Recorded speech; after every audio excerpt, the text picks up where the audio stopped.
दोस्तों नमस्कार, मैं हूं आर्किटेक्ट अशोक गोयल। मैं हिंदी में आर्किटेक्चर की बार बार चर्चा करता हूं, और बल्कि हिंदी में आर्किटेक्चर क्यों, मैं तो कहता हूं कि सभी प्रकार के तकनीकी कोर्सेज की हिंदी में पढ़ने की व्यवस्था होनी चाहिए।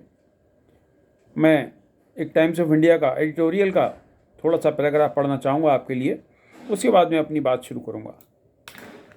Doctor Hindi, doctor English, language should not constrain students from assessing higher education, ये टाइटल था इसका। The unveiling of MBBS Hindi text books is a positive development for students for whom this language was the medium of instruction in school. Students schooled in their mother tongue have a disadvantage in higher education, where English is usually the medium of instruction and examination. Flexible language policies can greatly benefit such students, which is why this reform should be extended to their languages and disciplines too.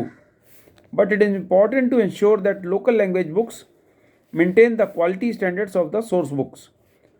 The corpus of local language text must also expand so that a student who opts to study in the local language is not left behind the rest. Much is being made on social media of the new Hindi textbooks having transliteration of terms like anatomy, physiology, etc., rather than pure Hindi translations. That is misguided criticism. Transliteration can be helpful in disciplines like medicine, where the larger body of knowledge is in the English language. Of course, language flexibility in higher education should include students having room to improve their English skills too. This will open up more opportunities for them in the global knowledge economy. Remember how under the left government, Bengal paid a heavy price for curbing English to promote the local language. India's workforce from IT to nursing is prized everywhere because of familiarity with English. Parents across classes angle for English education for their wards for this region. India is also witnessing great internal migration, and migrant children should not be put at risk by rigid approaches on language. Government of India's recent foundational learning survey actually found children displaying more proficiency in English than their mother tongues. Let all languages flourish. Let parents and students be able to choose what is best for them. ये मैंने आज के times of India का editorial पन्ने से editorial का एक हिस्सा पढ़ा। मैं लगातार इस बात की पैरोकारी करता हूं कि आर्किटेक्चर की, खासतौर पर आर्किटेक्चर की पढ़ाई हिंदी में शुरू होनी चाहिए। अखिल भारतीय शिक्षा परिषद ने इंजीनियरिंग की पढ़ाई हिंदी के अलावा मातृभाषाओं में भी शुरू करने की व्यवस्था की है। तकनीकी पुस्तकों को भारतीय तकनीकी शिक्षा परिषद ट्रांसलेशन के लिए और नई पुस्तकें तैयार करने के लिए पुरस्कृत भी करती है, सब्सिडी भी देती है। और आमतौर पे इस तरह की बात कही जाती है कि हिंदी में या मातृभाषाओं में इस तरह की किताबें तैयार करना बड़ा ध्रुव कार्य है, और क्योंकि किताबें नहीं हैं तो इस तरह की हिंदी की अगर पढ़ाई शुरू कर दी गई तो छात्रों छात्राओं को कहाँ से हम पुस्तकें उपलब्ध कराएंगे। अब आदरणीय गृह मंत्री जी ने रविवार को मेडिकल की किताबें हिंदी में रिलीज़ की हैं। फर्स्ट ईयर की सारी किताबें रिलीज़ हो जाएंगी धीरे धीरे करके। और देश में बहुत सारी जगह ड्राफ्ट्समैनशिप के कोर्सेस हैं, सिविल डिप्लोमा के कोर्सेस हैं, जहाँ पर ऑलरेडी हिंदी की किताबें उपलब्ध हैं।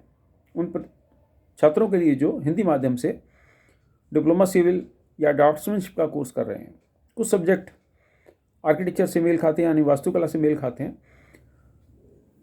तो उसके लिए किताबें तैयार हो सकती हैं। और किताबें तभी तैयार होंगी जब किताबों के लिए डिमांड क्रिएट होगी। डिमांड तभी क्रिएट होगी जब किताबों के लिए किताबों की खपत की व्यवस्था हो, और खपत किताबों की तब होगी जब हिंदी के आर्किटेक्चर के कोर्सेज आर्किटेक्चर कॉलेज में प्रारंभ किए जाएं। तो ये कहना उचित नहीं होगा क्योंकि हिंदी में किताबें उपलब्ध नहीं हैं। कई बार ये भी इस प्रकार की दलील दी जाती है कि अगर आप हिंदी में उनको पढ़ाई कराएंगे तो जो दक्षिण भारत के छात्र हैं वो कैसे यहाँ पर पढ़ पाएंगे, या अगर हिंदी में आपने किसी को आर्किटेक्ट बना दिया हिंदी की भाषा के जरिए तो विदेशों में जाके किस प्रकार से काम कर पाएगा। वो लोग ये बात भूल जाते हैं कि भारत के प्रधानमंत्री रहे अटल बिहारी वाजपेयी जी लगातार हिंदी बोलते थे, आमतौर पर हिंदी बोलते थे।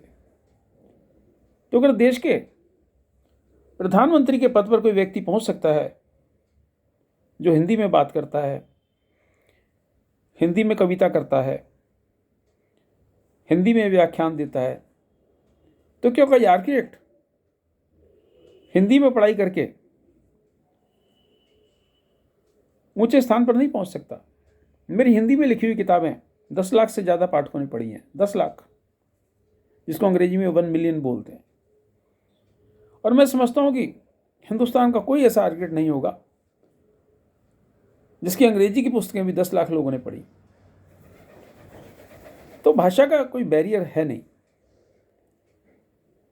सवाल नियत का है, सवाल सोच का है। हिंदी की लिखी हुई मेरी ढेरों पुस्तकें हैं, मेरी अंग्रेजी की भी ढेरों पुस्तकें लिखी हुई हैं, अंग्रेजी में हिंदी में सभी भाषाओं में लेख लिखता रहा हूं मैं। लेकिन मेरा मानना यह है कि आर्किटेक्चर एंट्रेंस का अंग्रेजी में इम्तहान लेना और उसमें अंग्रेजी से संबंधित सवाल पूछना, इंग्लिश ग्रामर के सवाल पूछना, इंग्लिश कंप्रीहेंशन के सवाल पूछना, सिनोनिम एंटोनिम के सवाल पूछना, उन छात्रों के साथ अन्याय है जो आर्किटेक्चर ज्वाइन करना चाहते हैं।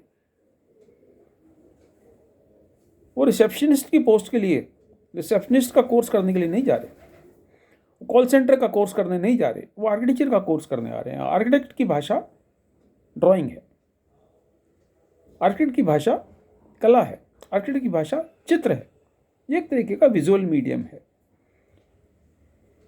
तो उसमें ये मान के चलना कि जिसकी इंग्लिश कम्युनिकेशन स्किल्स अच्छी होंगी वही आर्किटेक्ट अच्छा बन पाएगा, ये बड़ी नासमझी की बात है। हिंदी में लिखी हुई मेरी बहुत सी पुस्तकें हैं। ये आर्किटेक्चर एंट्रेंस की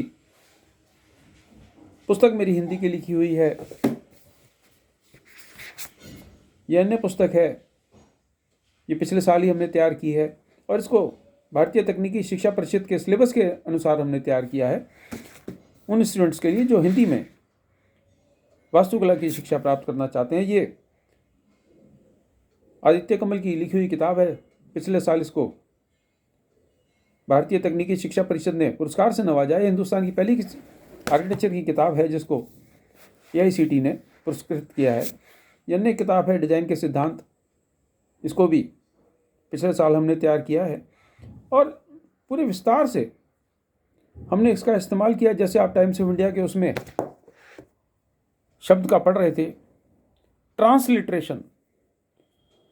ट्रांसलिट्रेशन एक बड़ा उपयोगी शब्द है जिसको हमें समझना पड़ेगा कि हम ट्रांसलेशन की बात नहीं कर रहे, हम लिटरेचर की बात कर रहे हैं। ट्रांसलिट्रेशन का मतलब है कि हम एक भाषा से दूसरी भाषा में जा रहे हैं,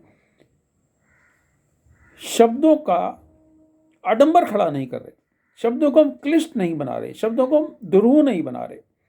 जैसे मेडिकल की किताबें हैं, ये तो एनाटॉमी को एनाटॉमी ही बोला है, साइकोलॉजी को साइकोलॉजी बोला है।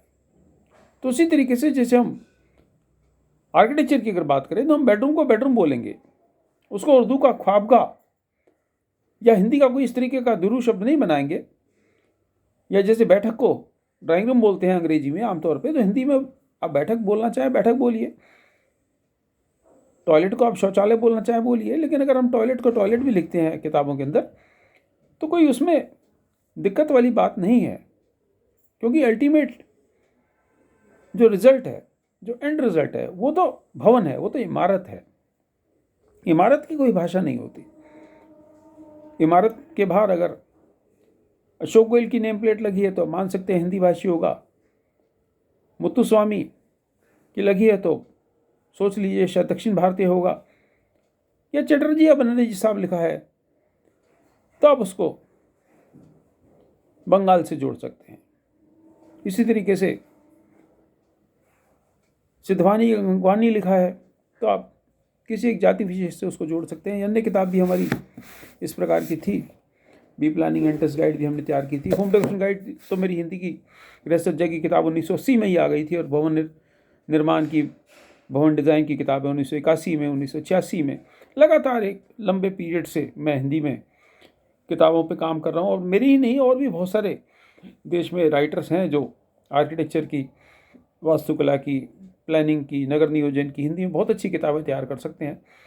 तो मुझे उम्मीद है कि न्यू एजुकेशन पॉलिसी को ध्यान में रखते हुए, जैसे मेडिकल की पढ़ाई हिंदी में शुरू हुई है, तो काउंसिल ऑफ आर्किटेक्चर में जो नीति निर्धारक बैठे हैं, जो एजुकेशनल इंस्टीट्यूट में लोग काम कर रहे हैं, वो इस बात पे विचार करेंगे कि जहाँ पर 2 या 3 बैचेस हैं आर्किटेक्चर कॉलेज में, वहाँ 1 या 2 बैचेस में हिंदी में पढ़ाई शुरू कराई जाए। और जो दक्षिण भारत के आर्किटेक्चर स्कूल्स हैं वहाँ पर लोकल लैंग्वेज में भी, तमिल में, उड़िया में, बंगाली में, अलग अलग क्षेत्रों में, गुजराती में, दक्षिण भारत में तेलुगु में, मलयालम में आर्किटेक्चर की पढ़ाई शुरू की जा सकती है। आप शुरुआत करेंगे तो किताबें भी आ जाएंगी, ट्रांसलेशन भी आ जाएंगे, और ओरिजिनल बुक्स भी हिंदी और अन्य क्षेत्रीय भाषाओं में आ जाएंगी। शुभकामनाएं, नमस्कार।